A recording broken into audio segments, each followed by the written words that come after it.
No Dembele, injured Vitinha, no Kivicha, no problemo. That was a huge, très grand statement by PSG, beating a pretty much full-strength Barca in Barca.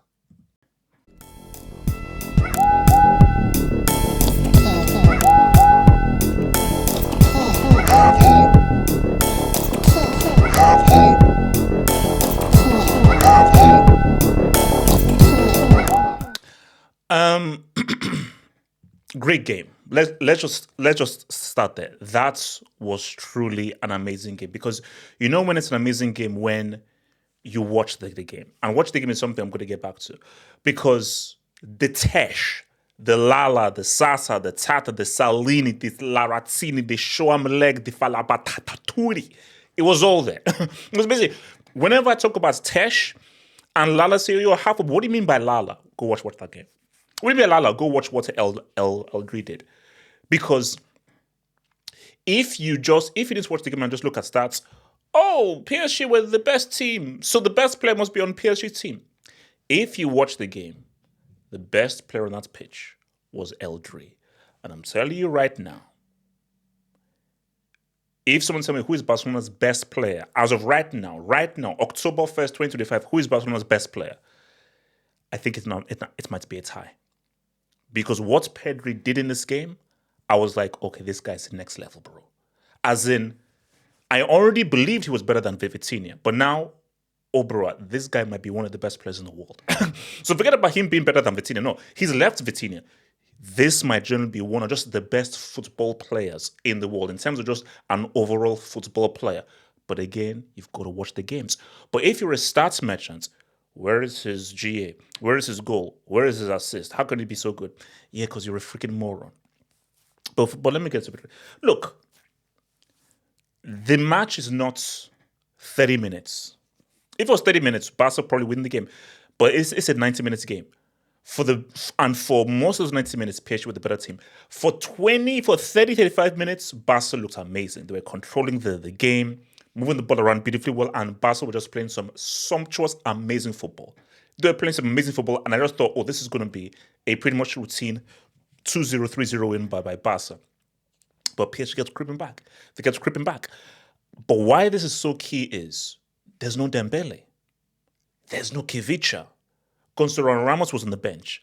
Vitinha was only just past fit very recently. So a lot of their key players were not playing.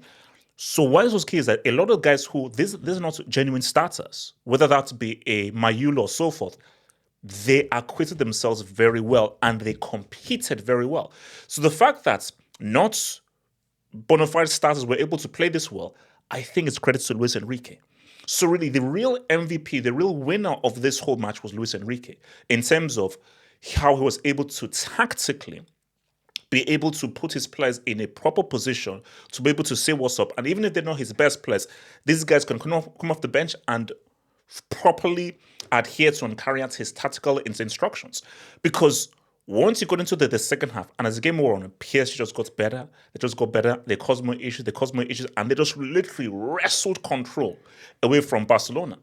And that's why is that, look, for Yamal, he still did some things, did some skills and everything. But you just, like, in the first half, Yamal was great. He was amazing. Like, you just saw how he was able to combine things, and that's outside of the foot pass, superb. Like, Ferran Torres almost scored. But I thought in the second half, he sort of lost his way, because as Barca lost their way, Yamal lost his way, and once PSG just took control of the game, it was over. But the key thing is this: once Pedri came off, Barca lost complete control. So when guys, so as I told these guys, there's a reason why it's your boy Double half of I'll be bringing out this very soon. Don't worry, merch is coming very soon. But you have to understand this. This is very simple here. Frankie de Jong, he's a good midfielder. He's a pretty good midfielder, pretty good. Pedri is elite. And that's why I said, no, Pedri is on a whole different level, because when you just look at what Pedri does, not only is he press resistance, but he carries the ball. He can dribble. He can get away from trouble. He attacks the space. He runs with the ball. He attacks the final third.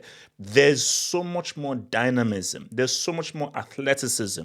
There is just so much he brings into the game that no other midfielder right now today brings. So he is light years ahead of any other central midfielder you can think of. And once he now came off, the control that Barca even had, or any resistance they could have to PSG, was gone. Then, because once Pedri was off, Vitinho could completely have his way with Barca in that main midfield. But for PSG, it is super impressive. Because what this shows is, these are the defending champions, not at full strength. And they just went to Barcelona and they just beat them. It's a similar story. So remember Bayern. 2020 Bayern, doing their thing. And three-piece, hat-trick, did the whole offside trap. When the offside trap works, it sits great. You put a lot of pressure on the defense. The attack is just popping off. And once you time it well, you restrict the amounts of chances or even goals that you concede. But once guys figure that out, it may be lights out. And what Luis Enrique was instructing PSG, specifically Hakimi, is keep giving that ball to Hakimi. Keep finding him, because we are going to break this half-side trap once. All we need to do is just break it once. We just break it once, we probably win this game. And they were getting there. They were breaking them. They were trying to time their runs. And they were offering great resistance. And they were testing that offside trap until finally it gave away. They timed it to perfection. And boom, they got it with Hakimi to Goncalo Ramos. So again, once, because it's almost like Groundhog Day. The offside trap, it worked well for that season. But once people figure it out and they now take the tape and now see, okay, who is the weak points of this offside trap? Who maybe lapses in concentration of this offside trap? Attack that guy there. And you just tweak your gameplay to be like, guys, time our runs. Bend your runs well. Time your passes. Make these passes, because again, every tactic has a strength. Every tactic has a weakness. There is no formation, there's no tactic in football that doesn't have a weakness. The issue is, can you hide that weakness? Can the opponent expose that weakness? Every tactic has that weakness, So it's just about how well can you hide it, and how well can the opponent expose it.